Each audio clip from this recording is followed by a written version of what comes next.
So এই বানিয়ে ফেললাম চটপটা জিরা আলু। এবার এই রেসিপিটা তোমাদের দেখিয়ে দিই। রেসিপিটা আমি শেয়ার করছি, তোমরা দেখে নাও ভিডিওতে আমার।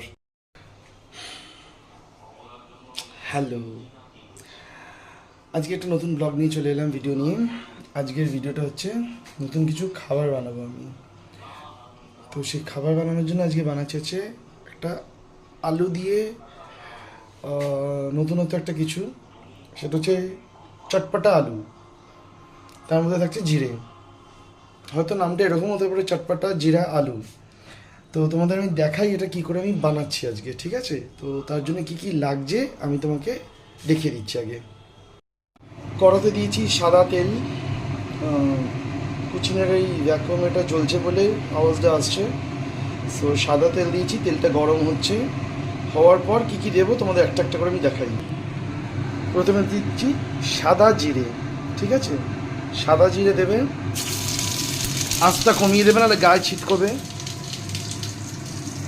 সাদা জিরে দিলাম, সাদা জিরে। কাঁচা লঙ্কা, যে যেমন ঝাল খাবে সেই বুঝে লঙ্কাটা দেবে।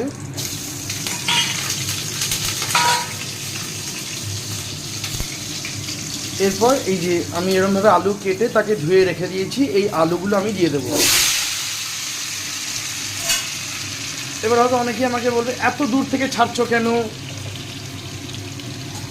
যাই হোক, এইটা দিলাম, দিয়ে আমি এবার এটাকে একটু নাড়াচাড়া করব।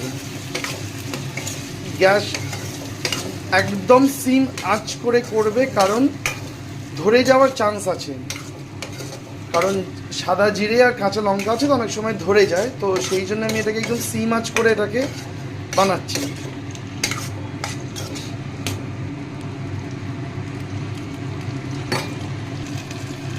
তো এইগুলো দিয়েছি, দিয়ে এটাকে একটু আমি সিম আঁচেই রাখবো, রেখে এটাকে একটু থাকুক এরকম সিম আঁচে, একটু ভাজা ভাজা হোক, ঠিক আছে? আচ্ছা, এরপর আমি দিয়ে দেবো এর মধ্যে, একটু ভাজা ভাজা হওয়ার পর আমি এর মধ্যে দেবো হচ্ছে কী কী দেবো একটু দেখিয়ে দিই তোমাদের। ওটা যতক্ষণ ভাজা ভাজা হচ্ছে সেইখানে আমি দেবো নুন।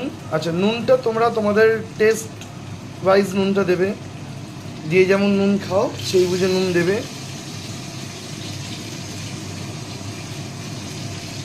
আচ্ছা, নুনটা দিয়ে একটু নাড়াচাড়া করে নেবে।